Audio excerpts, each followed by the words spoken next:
There is a moment in every human life when frustration rises like a storm from deep inside the body. It comes suddenly, unexpectedly, and with a strange familiarity, as if it has always lived there, waiting for its cue. Most people assume this surge is them, their emotion, their failure, their personal proof that something inside them is broken.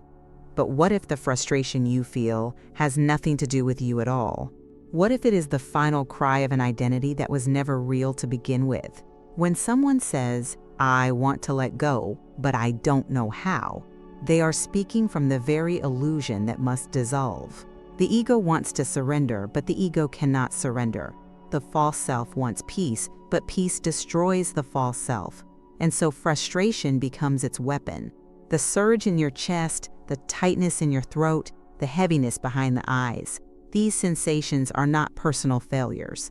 They are the ego's alarm system, activated whenever you get too close to freedom. This is why frustration feels like war.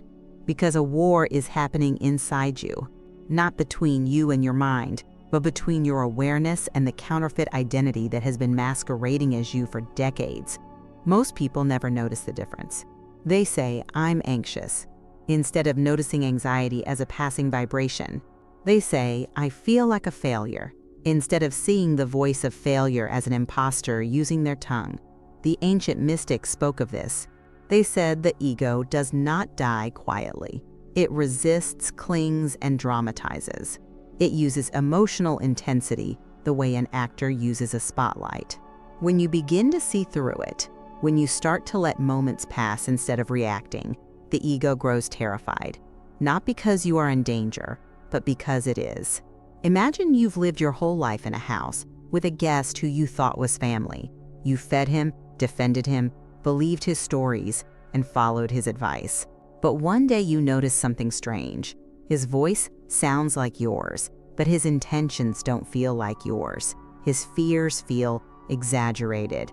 His anger seems automatic. And slowly, the realization forms. This isn't a friend. This isn't even you. This is an intruder who has been wearing your face. Frustration is the intruder screaming as the door opens. When people say, "I can't see the thoughts," they reveal something profound. Thoughts don't need to be seen to affect you. Most of them bypass your conscious awareness entirely. They appear as emotions before you ever notice the words forming in your mind. A thought unobserved becomes a feeling, and a feeling believed becomes your identity. This is how the illusion survives. But you are not powerless in this process. You do not need to see every thought to be free. You only need to recognize one truth. The feeling is not you. The frustration is not you. The heaviness in your chest is not you. It is the residue of a thought you did not catch. A vibration from a false self trying to stay alive. Awareness grows from the outside in. First, you notice the feeling. Then, over time, you begin to see the whispering thought beneath it. And eventually, like a scientist watching a microscopic world, you begin to see the moment just before the thought appears. An energetic shift, a flicker of tension, a subtle contraction in your inner space. This is the birthplace of ego, and it dissolves under observation. Presence is the solvent of illusion, not effort, not struggle, not ambition. The moment you try to become present, the ego has already hijacked the process. Because becoming present implies a you that can try. But awareness asks for no such effort. It emerges the moment you stop participating in the inner drama. This is why spiritual work can feel impossible. The one who wants to succeed is the barrier itself. People say, "I want to get it, I want to see it, I want to be free." They say it with desperation, with urgency, sometimes even with tears. But the real self wants nothing. It is already whole. The wanting belongs to the identity that feels incomplete. The wanting is the ego praying to itself, hoping that intensity will deliver transformation. But the truth is quieter than that. Freedom is not something you acquire. It is something that reveals itself when the noise weakens. The frustration you feel when you try to be present is not a sign of failure. It is a sign that the false self senses its end. It is the same for everyone. The ego interprets silence as death, and so it will do anything, absolutely anything, to keep you engaged. It will make you doubt your progress. It will make you feel unworthy. It will convince you that peace is far away. It will tell you to try harder. It will even pretend to be spiritual, whispering that you should meditate more, pray more, fix yourself more. The ego doesn't care what role it plays as long as it gets to survive. There is a sacred truth that people rarely understand until much later. The path to inner freedom is humiliating to the ego. It is not glamorous. It is not dramatic. It is not something to brag about. It feels like collapsing, like losing control, like failing at everything you once believed made you a good person. You do not become free by becoming stronger. You become free by becoming honest. Honest that the voice in your head is not your own. Honest that the frustration in your body does not belong to you. Honest that silence feels threatening, because illusion dies in silence. When someone cries during spiritual confrontation, it is rarely sadness. It is egoic resistance leaking through the nervous system. Tears are the ego's last performance. The false self uses emotion as camouflage, hoping you will mistake its chaos for your truth. But your true nature does not cry from fear. It does not panic when seen. It does not beg for control. It watches quietly, allowing the storm to play out without believing any of it. This is the beginning of mastery. The moment you stop calling the frustration me, the illusion weakens. When you say, "This is not mine," the ego loses its anchor. And when you remain still, completely still, in the midst of that internal fire, something miraculous happens. The sensation burns out. It dissolves. It passes like a wave collapsing onto the shore. This is what dying to the false self feels like. Not violence, not effort, just exposure. The ego cannot survive exposure because it is made of belief. Remove the belief, and the structure collapses. But here is the paradox that confuses most people. The false identity wants to be the one to let go of the false identity. It wants to control its own death. It wants credit for surrender. It wants to achieve enlightenment the same way it achieves everything else, through effort, tension, and desire. And so people say, "I feel like I'm supposed to be doing something." Of course they do. The ego's entire existence is built on doing.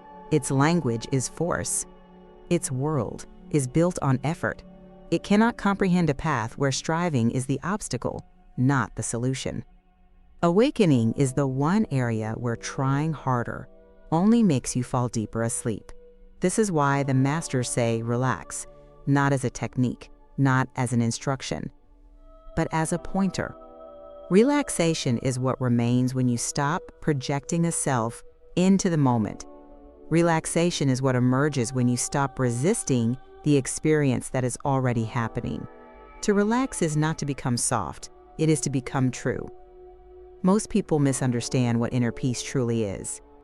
They imagine a serene mind, a quiet heart, an atmosphere of gentle stillness. But the first taste of real peace does not feel peaceful at all. It feels like the collapse of everything you thought you were. It feels like losing control. It feels like standing at the edge of a cliff with no railing, no parachute, and no ground you can see beneath you.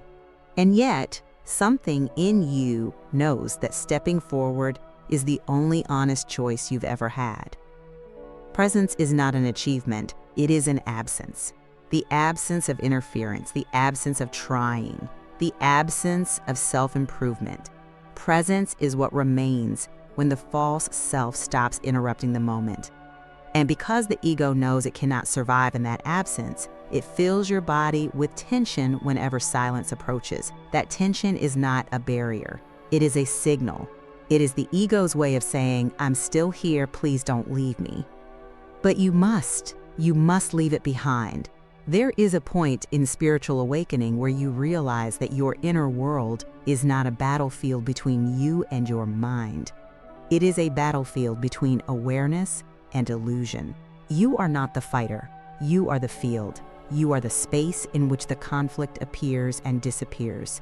The moment you stop taking sides, the moment you stop believing that the thoughts have anything to do with you, the entire war begins to lose its meaning. When frustration rises, watch carefully. You will notice that it comes with a story, a narrative about failure, inadequacy, urgency, or fear. The story arrives in words, but its impact arrives in the body. You feel tightness, heat, pressure. Most people believe these sensations belong to them. But if you observe closely, you will see something extraordinary. The body reacts not to reality, but to imagination. It reacts to a story that has not happened. It reacts to a thought that may not even be true. And yet, the body responds as if your life is in danger. This is how deeply the illusion runs. The ego cannot tell the difference between a physical threat and a psychological one. It reacts to both with the same intensity.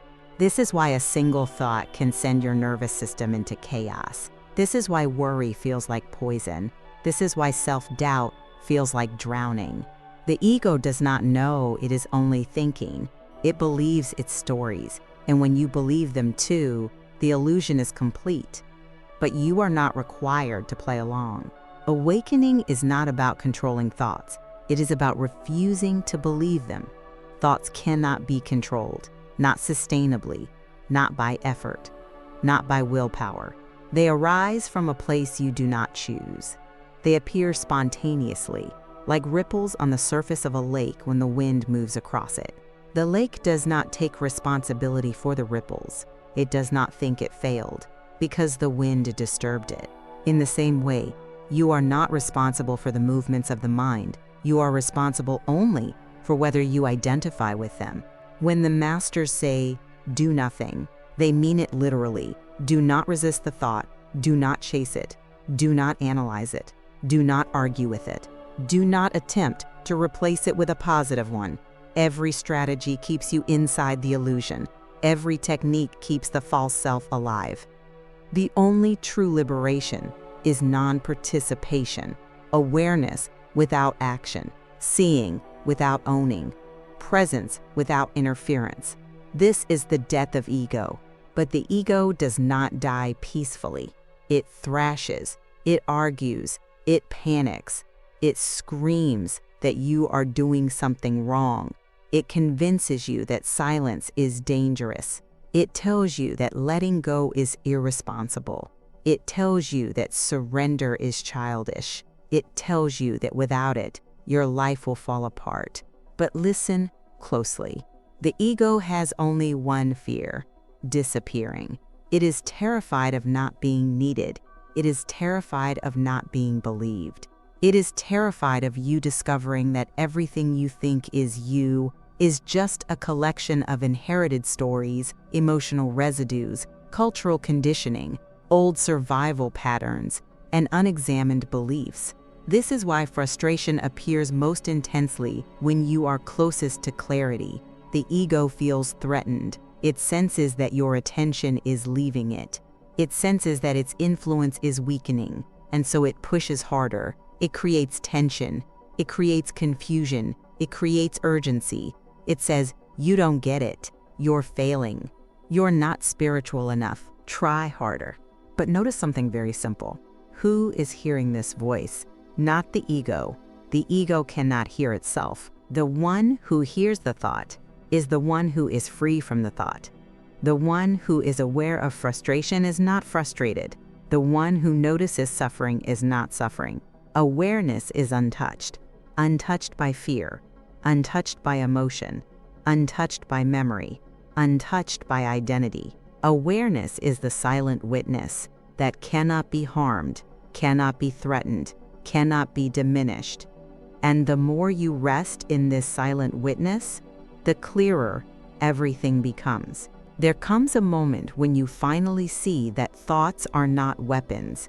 They are shadows. They have no power except the power you give them. They cannot force you to believe them. They cannot force you to react. They cannot force you to identify. They can only suggest. And when that suggestion is ignored, the thought dissolves like smoke. This realization is the beginning of real power, not the power to control life, but the power to see through the illusions that once controlled you. The frustration you feel is not a sign of spiritual failure. It is a sign of spiritual progress. The ego is frustrated, not you. The false identity is losing its influence, and it hates that. It wants to remain the center of your universe. It wants to remain your guide. It wants to remain your voice. And so it will do everything to make you believe that what it feels is what you feel. But this is the lie. You are not the frustration. You are not the fear. You are not the thought. You are the awareness behind all of it. There is a profound freedom in realizing that nothing inside you belongs to you. Not the fear, not the anger, not the worry, not the desire to control. All of these come from a conditioned identity that has been attached to you since childhood. An identity that learned how to survive, how to protect itself, how to manipulate its environment. But none of that identity is natural. It is artificial. It is constructed. It is a mask you have worn for so long that you forgot you were wearing it. Awakening is the gentle removal of the mask, not by force, not by effort, by seeing, by noticing, by observing without judgment. The mask cannot survive the gaze of awareness. It loses its texture. It loses its weight. It loses its importance. And eventually, it dissolves. But until that dissolution completes, there will be moments of intense resistance. The ego will fight for its life, not because it is evil, but because it believes it is you. When the ego says, "I want peace," it genuinely believes it is the one who will receive it. When it says, "I want freedom," it believes it is the one who will become free. But freedom cannot be given to an illusion. Peace cannot be given to a character. Only the real self can experience truth. And the real self is already free, already silent, already whole. This is the cosmic joke of spiritual awakening. You cannot become what you already are. You can only lose what you are not. And what you are not will resist being lost. It will resist being exposed. It will resist being seen. This resistance appears in the form of frustration, confusion, emotional overwhelm, self-doubt, and spiritual exhaustion. But none of these states are personal. They are symptoms of the unraveling. They are echoes of a structure that is collapsing. The greatest mistake seekers make is believing that these symptoms mean they are doing something wrong. In truth, these symptoms mean the process is working. Frustration is not the fire that burns you. It is the fire that burns what you are not. The ego's frustration is your purification. The ego's fear is your awakening. The ego's collapse is your birth. When you stop identifying with the voice inside your mind, when you let the frustration come and go without attaching meaning to it, the false identity begins to starve. Its power weakens, its grip loosens, and eventually it falls away. This falling away is not dramatic. It is subtle. It is quiet.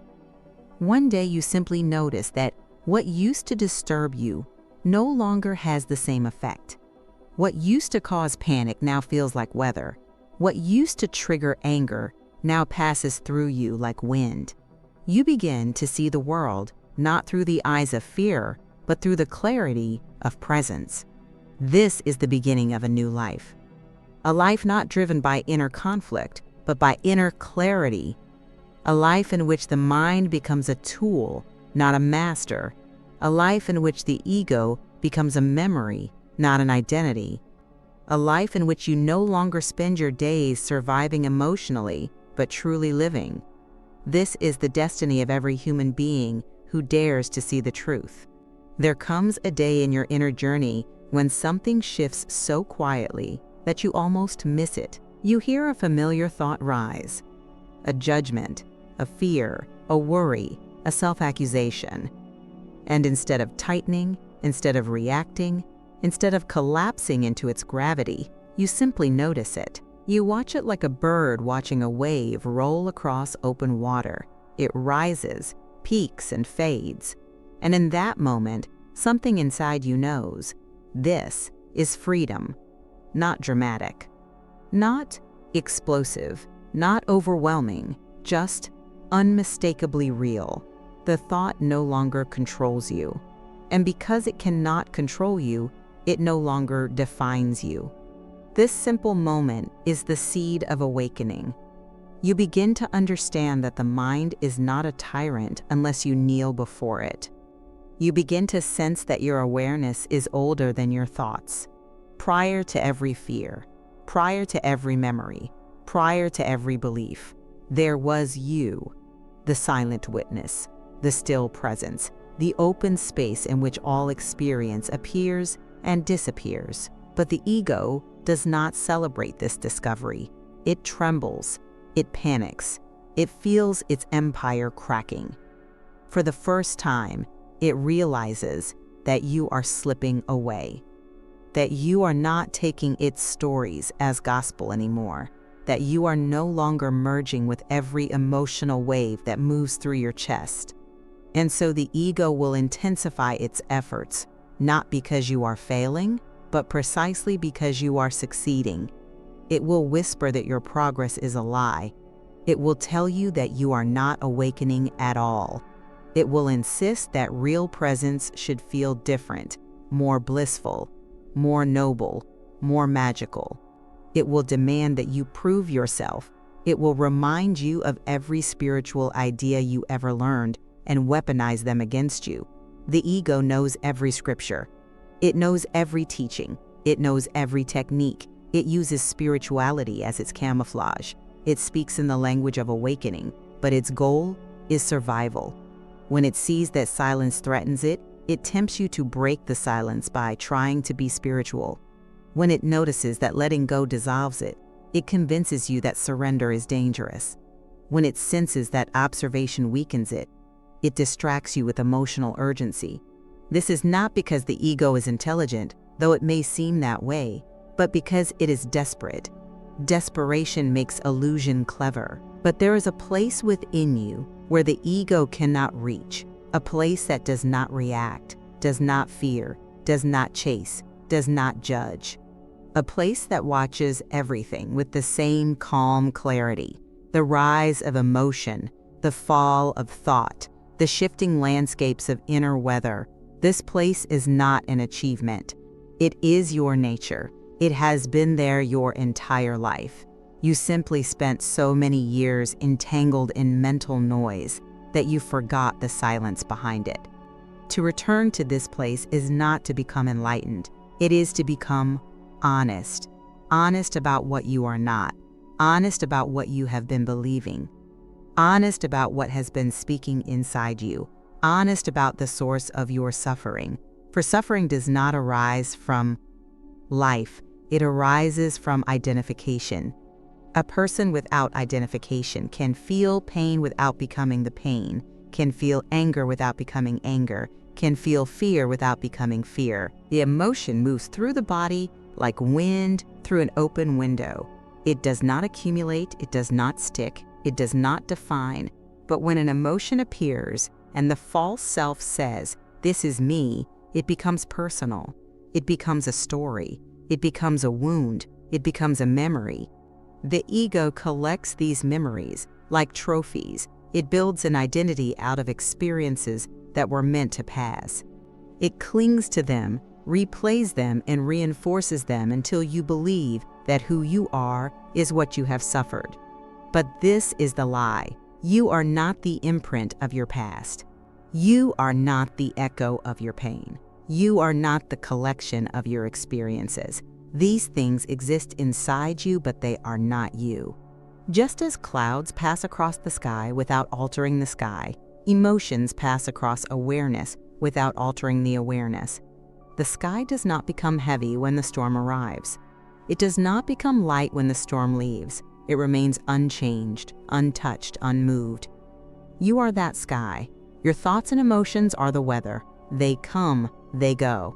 They shift, they swirl. But they do not define the depth or vastness of the sky they pass through. Once you begin seeing yourself as the sky instead of the weather, frustration loses its power instantly. The moment you stop calling inner turbulence me, everything transforms. The anxiety becomes sensation. The anger becomes movement. The sadness becomes energy. The frustration becomes pressure. All of it becomes temporary, impersonal, innocent. Nothing sticks because nothing is owned. This is the secret to internal freedom. Stop taking ownership of what does not belong to you. It sounds simple, and it is simple, but to the ego, it is unbearable. Because ownership is its only existence. Without ownership, the ego disappears. Without ownership, the narrative dissolves. Without ownership, the entire illusion collapses. This is why the ego fights so hard. This is why spiritual growth often feels like chaos. This is why frustration explodes at the most inconvenient times. The ego cannot surrender its claim on you without resistance. But the resistance is not a sign that something is wrong. It is a sign that something is healing. There is a quiet power in watching frustration rise and recognizing that it is not you, that it never was, that it is simply the residue of old conditioning echoing through the body, a vibration created by a thought you didn't see, a reaction generated by an identity that is losing its influence. And the moment you see it clearly, even for a second, the illusion cracks. You are not the one who is frustrated. You are the one who sees the frustration. You are not the actor in the internal drama. You are the witness of the stage. The ego may scream, but the witness remains silent. The ego may fear, but the witness remains steady. The ego may resist, but the witness remains free. Freedom is not something you experience. It is something you remember. Remembering happens when you stop striving, when you stop searching for yourself in the noise, when you stop trying to force the mind into silence, when you stop chasing spiritual states like achievements, when you let every emotion move through you without adding a story to it, when you realize that the one who is aware is not the one who suffers. This is the doorway. But entering this doorway requires something that modern life discourages: stillness. Not the stillness of the body, but the stillness of identity. A willingness to stop being the one who tries. A willingness to stop being the one who explains. A willingness to stop being the one who interprets. A willingness to let the illusion collapse without trying to rescue it. People fear stillness because stillness exposes everything.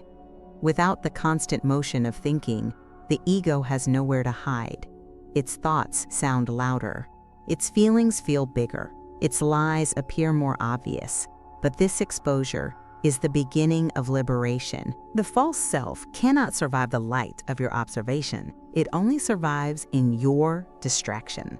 This is why the ego uses frustration to distract you, to anchor you back into the illusion, to make the emotion feel so personal, so heavy, so immediate that you forget to question it. But what happens when you don't react? The frustration intensifies for a moment, like a fire struggling to stay alive. But without fuel, without belief, without identification, the fire collapses. It burns itself out. And when it does, something extraordinary is revealed. A quiet that was always there, hidden beneath the turbulence. Not bliss, not excitement, not euphoria, just stillness. A stillness so pure that you recognize it as the foundation of your being. A stillness so familiar that it feels like coming home after a lifetime of wandering. A stillness so natural that you wonder how you ever believed you were anything else. This is not the end of awakening. It is the beginning of maturity. Maturity on the spiritual path is not measured by how blissful you feel, but by how unshakable your awareness becomes. Bliss comes and goes. Peace comes and goes. Clarity comes and goes. But the witness behind all of these states remains untouched. This is the ground of your being, the silent, unchanging presence that does not rise or fall with the tides of emotion. Most seekers believe that awakening is about transforming their inner world into a perpetual state of comfort. They imagine that enlightened people, never feel tension, never experience fear, never encounter sadness. But awakening does not eliminate emotion, it eliminates identification. The waves of the ocean continue to move, but the ocean no longer mistakes itself for the waves. The mature seeker does not fear discomfort. They do not interpret inner turbulence as failure. They see every emotional surge as an opportunity to see more clearly. They know that frustration is not a sign that they are losing themselves, but that they are shedding what they are not. They welcome the intensity because they recognize what it reveals. The ego reveals itself most clearly in suffering. Pain exposes the illusion faster than joy ever could. When something uncomfortable rises in you, you are being shown the exact place where identification still exists. Not to punish you, not to shame you, but to free you. Every discomfort is an invitation. Look here, feel this, see what you have been calling me. And if you dare to look, if you dare to stay present with the rising energy without pushing it away, without interpreting it, without reacting to it, something miraculous begins. The emotion unravels, the story dissolves, the energy releases. What once felt like a threat becomes a teacher. What once felt like a burden becomes a doorway. The ego does not want you to reach this level of seeing. It thrives on your avoidance. It feeds on your distraction. It grows stronger every time you run from your feelings. But when you face the emotion directly, when you let it rise fully while refusing to identify with it, the ego suffers. It loses territory. It loses influence. It loses structure. This is why frustration sometimes feels overwhelming. It is not because the feeling is powerful. It is because the ego is losing its grip. You are witnessing the dismantling of a lifetime of unconscious conditioning. Old patterns do not dissolve with politeness. They dissolve with fire. And you are walking through that fire not as the one who burns, but as the one who sees. You begin to realize something profound. You do not have to change your emotions. You do not have to fix anything inside you. You only have to stop believing that any of it is you. This is the great reversal. For years, perhaps decades, you have tried to become better, stronger, wiser, calmer. You tried to fix your mind. You tried to control your emotions. You tried to repair your identity. But the self you have been trying to fix is imaginary, like polishing a shadow on the wall, like trying to calm the reflection in the mirror. The effort cannot succeed because the problem is not real. Freedom is not found in changing the illusion. It is found in seeing through it. As you deepen in this seeing, a subtle shift begins to happen. You stop arguing with life. You stop resisting what arises. You stop demanding that the world or your mind behave a certain way. Instead, you allow everything to be exactly as it is, not because you are passive, not because you don't care, but because you recognize that resisting reality is the root of all suffering. This acceptance is not resignation. It is clarity. Clarity that the universe is not attacking you.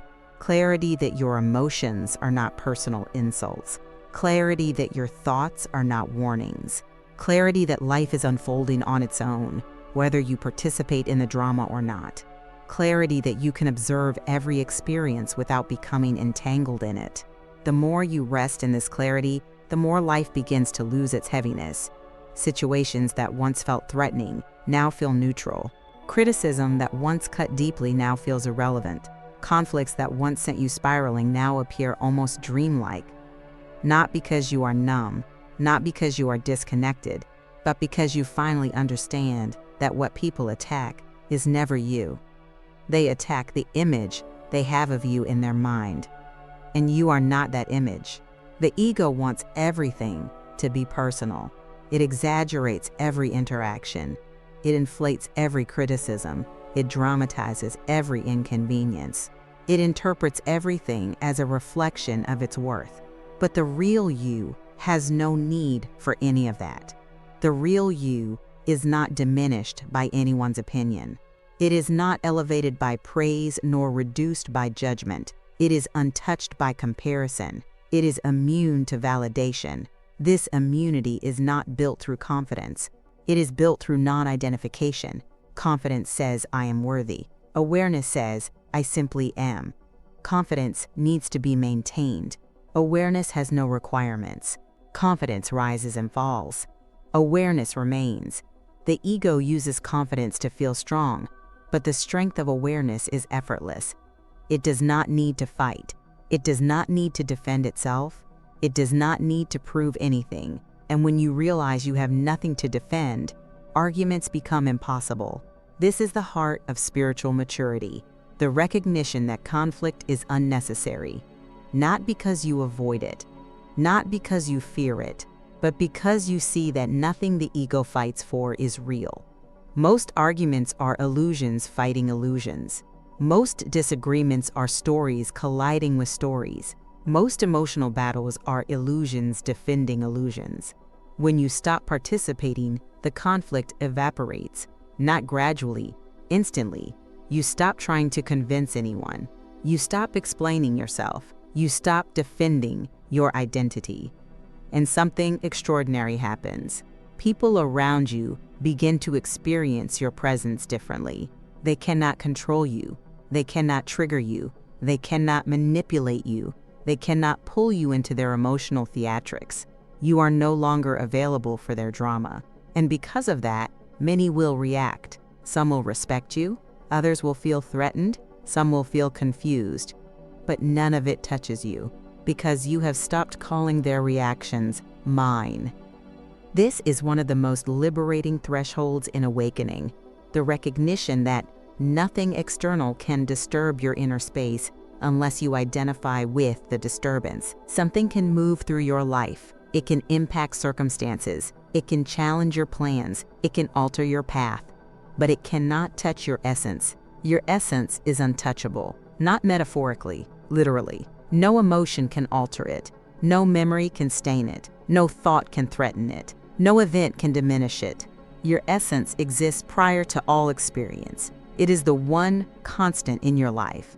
Everything else transforms. Everything else fades. Everything else shifts. But the awareness that witnesses it all remains. This realization is not an escape from life. It is the beginning of life. When you are no longer imprisoned by your thoughts, you can engage with the world from clarity rather than compulsion. When you are no longer dominated by emotion, you can speak from truth rather than fear. When you are no longer chained to an identity, you can act from authenticity rather than insecurity. This is the transformation that spiritual maturity brings. Not perfection, not bliss, not endless calm, but authenticity, presence, honesty, freedom from illusion. And as this freedom deepens, something even more surprising occurs. You begin to feel compassion, not the compassion of pity, not the compassion of superiority, but the compassion that arises when you realize that every person you meet is struggling with the same illusion you are dissolving. They think they are their thoughts. They think they are their feelings. They think they are their pain. And because they believe this, they suffer. You no longer judge them for it. You understand them. You recognize yourself in them. Or rather, you recognize the illusion you once mistook for yourself. This compassion does not make you naive. It makes you wise. You no longer take anyone's reactions personally. You see that their anger is not them. Their fear is not them.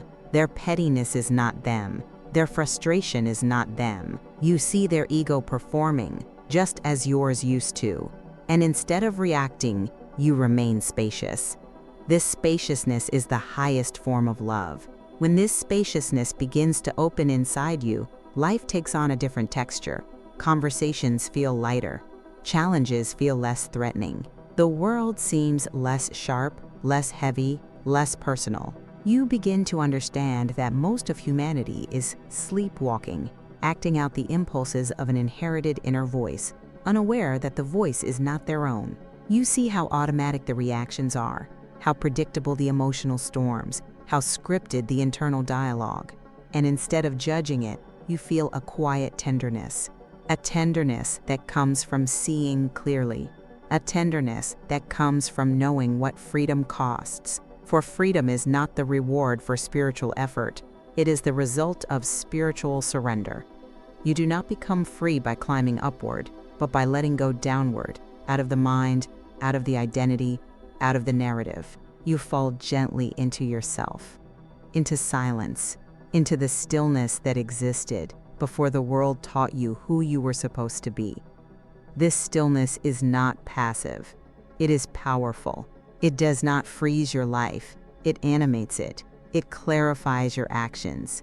It aligns your decisions. It sharpens your intuition. The quieter you become internally, the more precisely you navigate the external world. And yet, you navigate without anxiety, without tension, without the compulsive need to know where everything is going. Life begins to move through you instead of being pushed by you.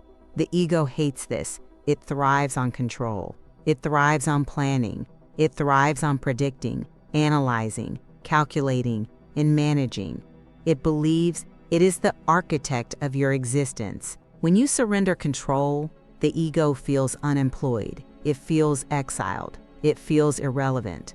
And so it will do everything to lure you back into identification. It will whisper that surrender is irresponsibility. It will tempt you with old habits. It will recreate stories of fear or urgency. It will try to convince you that your life will fall apart without it. But these are not warnings. They are negotiations. The ego is bargaining for survival. If you remain spacious, if you keep watching without reacting, its influence continues to fade. There is a profound moment on the path when you realize that the ego is not your enemy. It is simply a pattern of conditioning. It is a primitive mechanism designed to protect the organism from perceived danger. It is a collection of survival strategies that once helped you navigate childhood, culture, and relationships. The ego thinks it is saving you. It is trying to do its job, but its job is obsolete. What once protected you now imprisons you. And when you see this clearly, anger dissolves. You no longer want to destroy the ego. You want to understand it. You want to observe it. You want to let it exhaust itself naturally, the way a fire burns out when the wood is gone. This is why spiritual maturity feels humble. You stop trying to conquer your inner world. You stop treating awakening as a competition. You stop expecting enlightenment to be a trophy.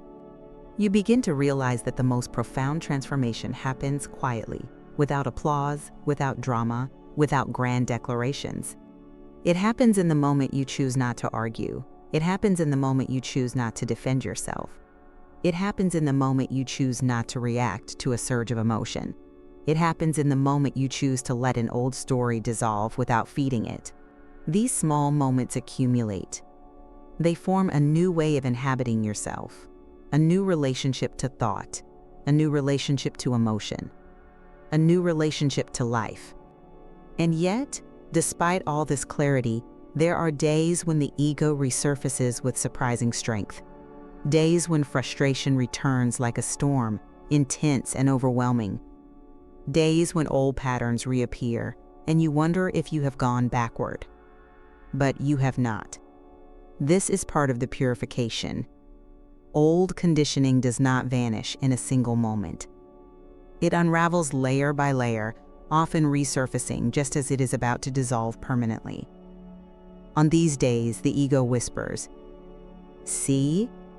You haven't changed at all." But awareness sees something different.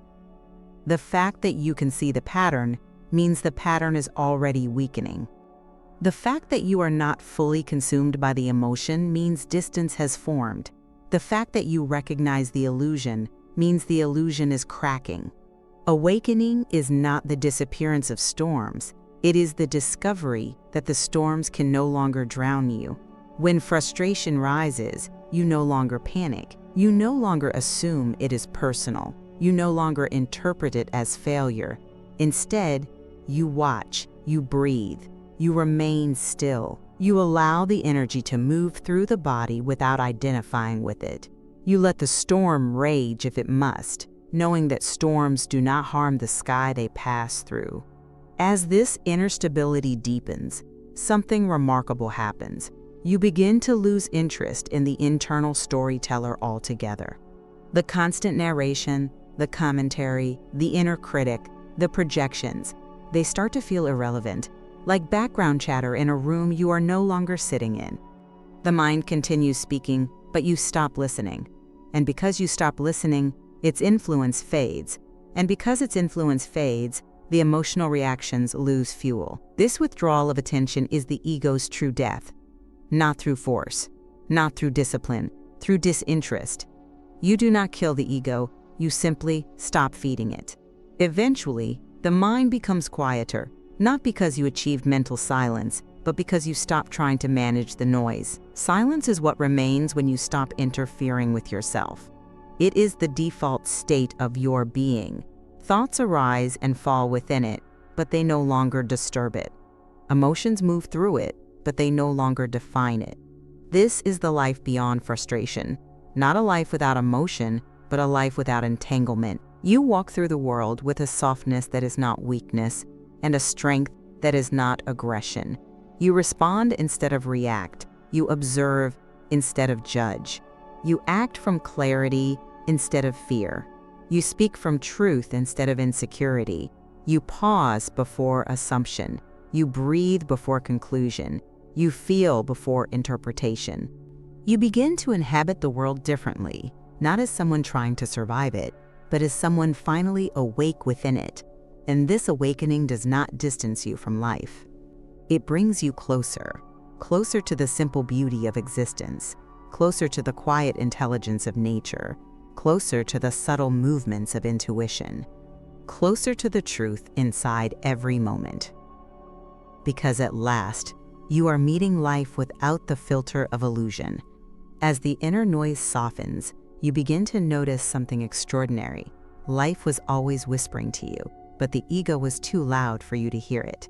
There is a kind of intelligence woven into existence, subtle but unmistakable, guiding you not through thought, but through resonance.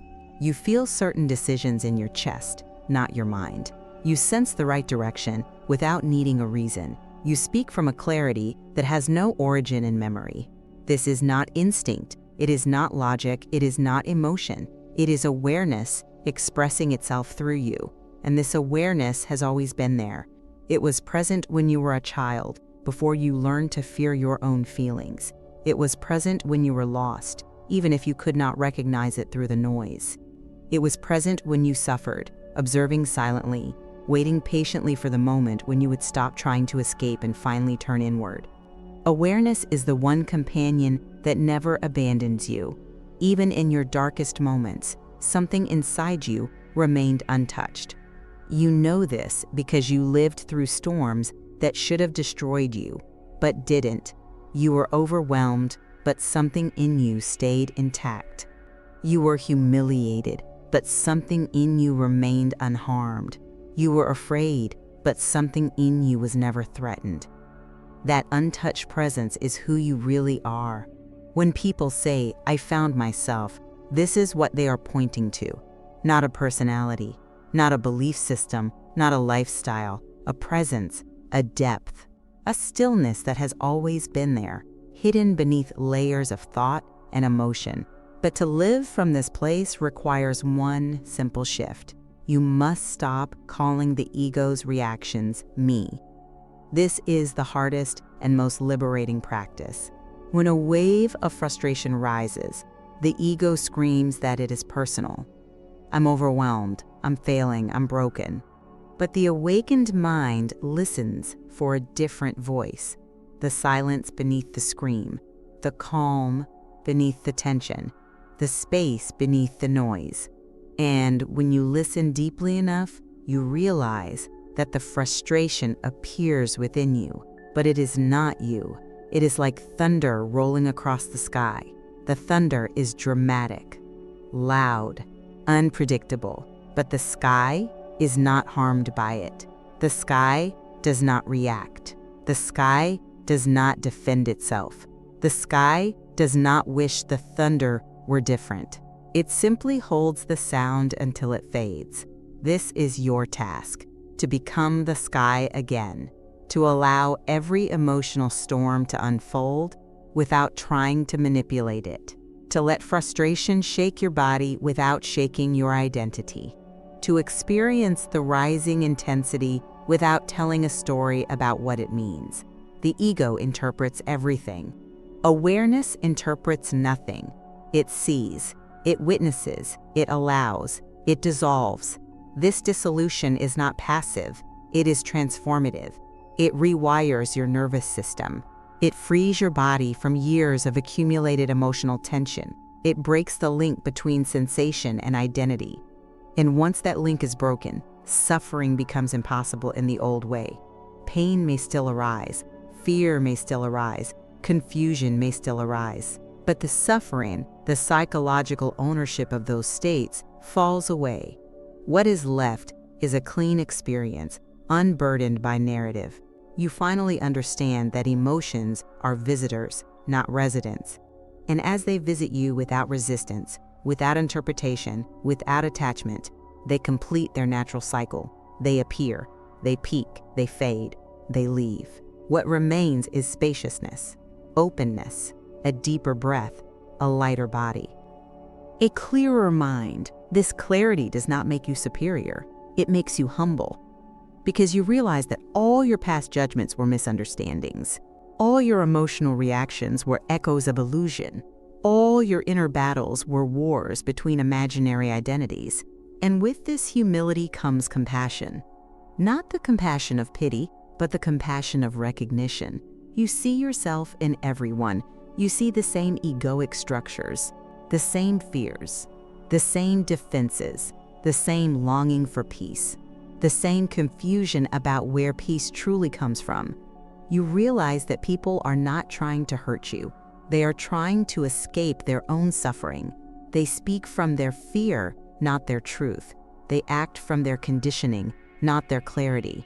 They project their pain because they don't know what else to do with it. This recognition transforms the way you move through the world. Suddenly, anger from others does not provoke anger in you. Criticism does not ignite defensiveness. Someone else's frustration does not trigger your own. You remain steady because you see that nothing coming toward you is actually about you. It is about their illusion, their conditioning, their unconsciousness. The awakened heart does not absorb these projections. It allows them to pass through without impact. Not because you are indifferent, but because you are present. Presence is the ultimate boundary. It says, I see your illusion, but I will not join it. It says, I hear your pain, but I will not become entangled in it. It says, I feel your confusion, but I will remain rooted in clarity. This is not coldness. This is love in its purest form, love that does not collapse into chaos. Love that does not disappear under pressure. Love that remains itself even when the world shakes. This is the strength of an awakened human being. Not the strength to dominate, but the strength to stay open. Not the strength to win, but the strength to remain conscious. Not the strength to prevail, but the strength to remain present.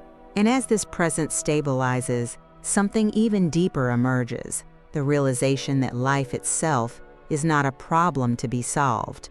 Life is an experience to be met, not resisted, not manipulated, met with awareness, met with truth, met with openness. This is the beginning of the final stage of awakening, living without inner friction. To live without inner friction does not mean that life becomes easy.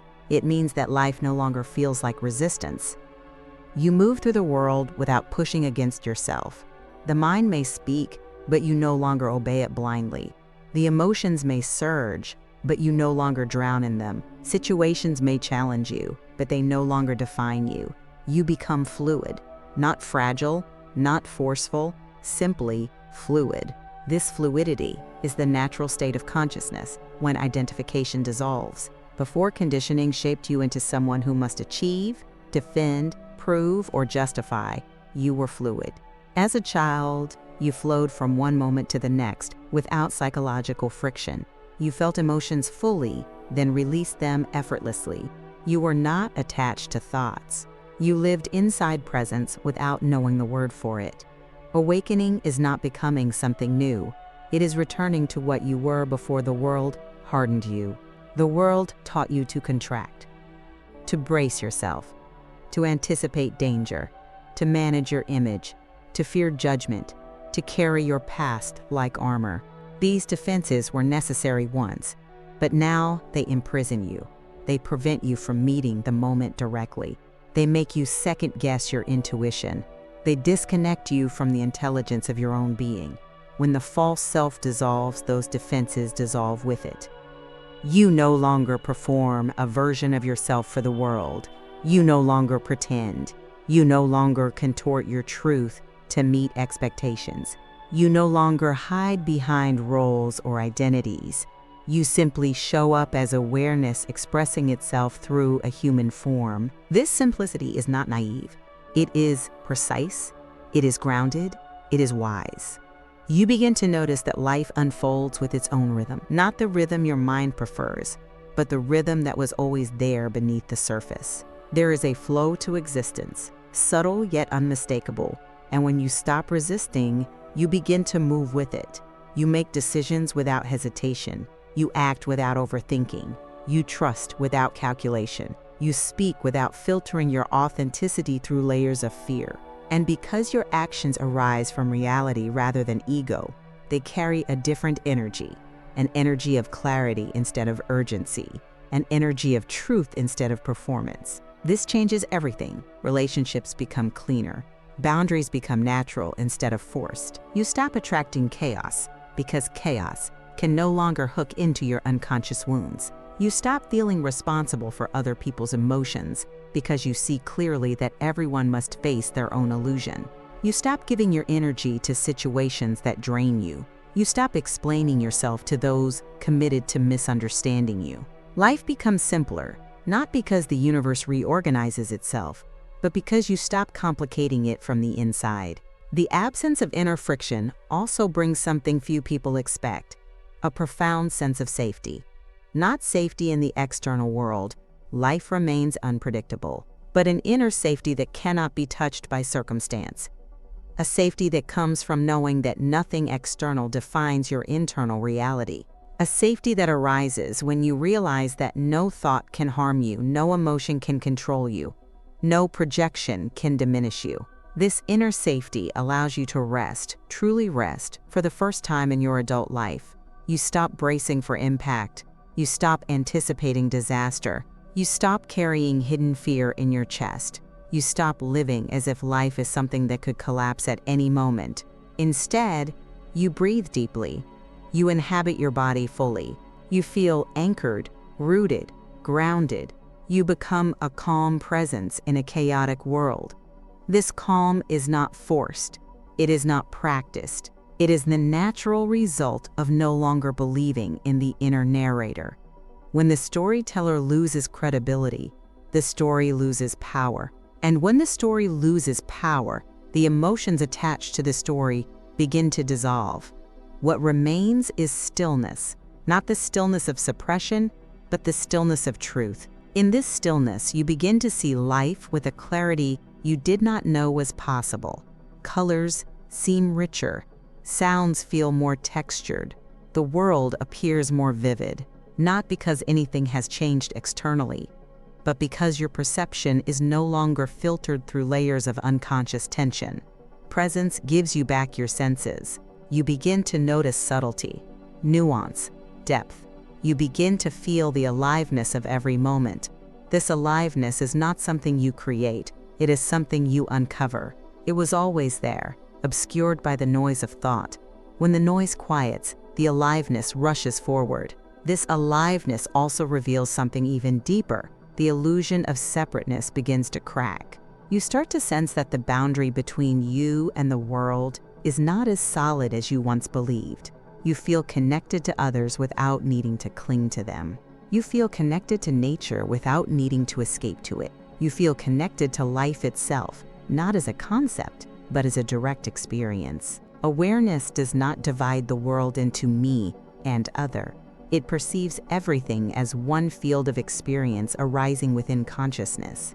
The ego sees separation everywhere. Awareness sees unity everywhere. This unity is not mystical. It is obvious. When you are present, you see that the same awareness looking out of your eyes is the same awareness looking out of everyone's eyes. The forms differ, but the essence is the same. And once you feel this unity, not as a belief but as a living truth, your entire relationship to the world changes. Judgment dissolves. Competition softens. Fear loses its intensity. Loneliness fades. Defensiveness melts. And love, the quiet, natural love that arises from connection, begins to expand within you. Not sentimental love, not attachment, not romance, but the simple love of presence, recognizing presence. You realize that every person, even the most difficult one, is suffering from the same illusion you once suffered from. You no longer feel superior. You no longer feel inferior. You simply feel connected. You recognize the shared human struggle. You recognize the innocence behind everyone's behavior, even when that behavior is unconscious or destructive. This recognition does not excuse harmful actions, but it frees you from hatred. It frees you from resentment. It frees you from the need to attack or defend. It frees you from carrying the burden of other people's darkness. You begin to understand that forgiveness is not something you give. It is something that happens naturally when you see clearly. Because when you see that people are not the ego they act from, forgiveness is effortless. It is no longer a moral achievement. It is simply the recognition of reality. And as forgiveness deepens, you become even more spacious, even more grounded, even more open, even more compassionate. This is where the deepest transformation happens. Not in isolation, but in relationship. Not in meditation, but in interaction. Not in silence, but in the everyday moments that once triggered your ego into reaction. You discover that awakening is not an escape from the world. It is a new way of living in it. There is a moment on the path, a quiet, unmistakable moment, when you realize that awakening was never about escaping the human experience. It was about reclaiming it, not the dramatized version created by the ego, but the living, breathing, direct experience of being fully present in your own life.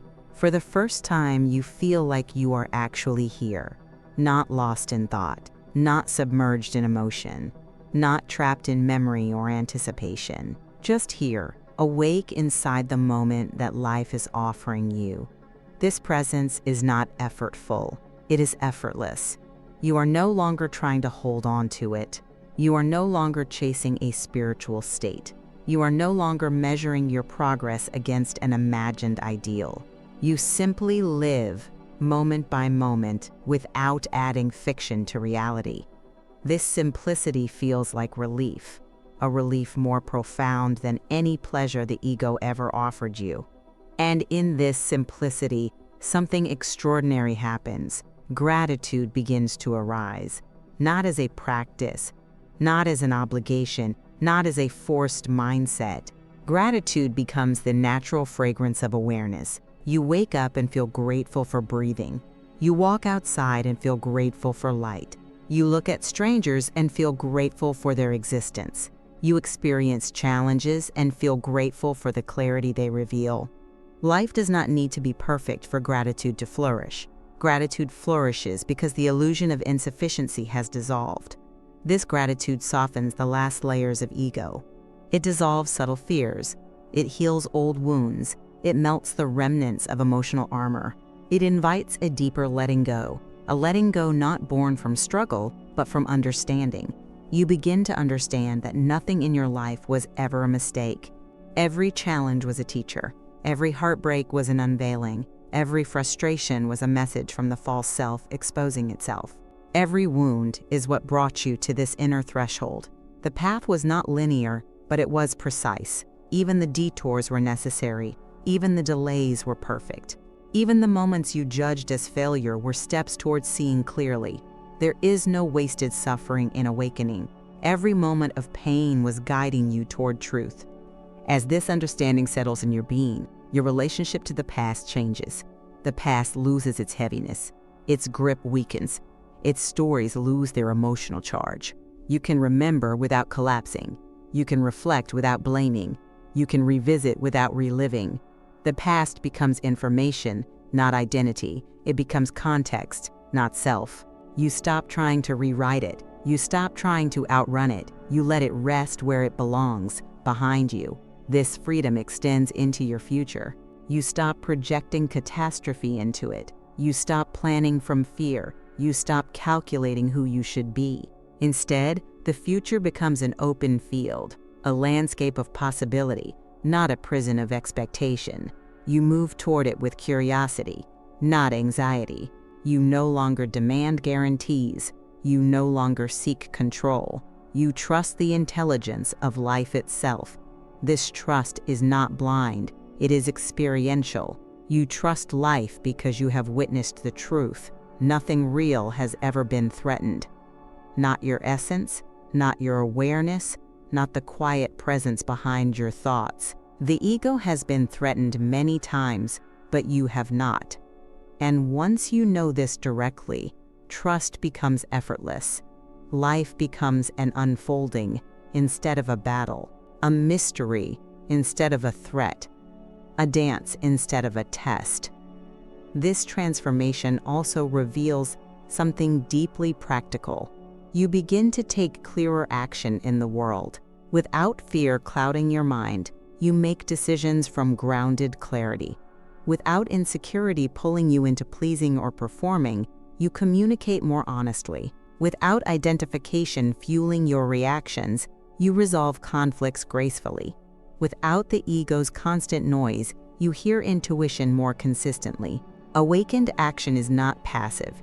It is precise. It arises naturally from presence. It does not come from anxiety or compulsion. It is not driven by desperation or fear of loss. It comes from a grounded sense of inner alignment. And because it is aligned, it often produces results that feel effortless, even miraculous. Life seems to support you in ways it never did before. Not because the universe changed, but because you are no longer resisting it internally. This internal non-resistance unlocks your creativity. Ideas flow through you without interference. Inspiration comes more easily. You express yourself authentically. You contribute naturally. You no longer wait for permission. You no longer fear judgment. You no longer doubt your voice. You become a channel for clarity, truth, and creativity that was always inside you. But the most profound shift of all is this.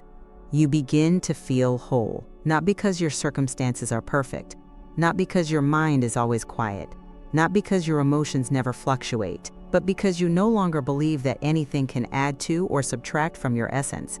Wholeness becomes the baseline of your experience. You no longer search for yourself in achievement, relationships, validation, or identity. You no longer treat life as something you must earn. You recognize yourself as part of the fabric of existence itself. And with this wholeness comes peace, not the fragile peace that depends on perfect conditions, not the temporary peace that comes from distraction, not the conditional peace the ego bargains for. This peace is different.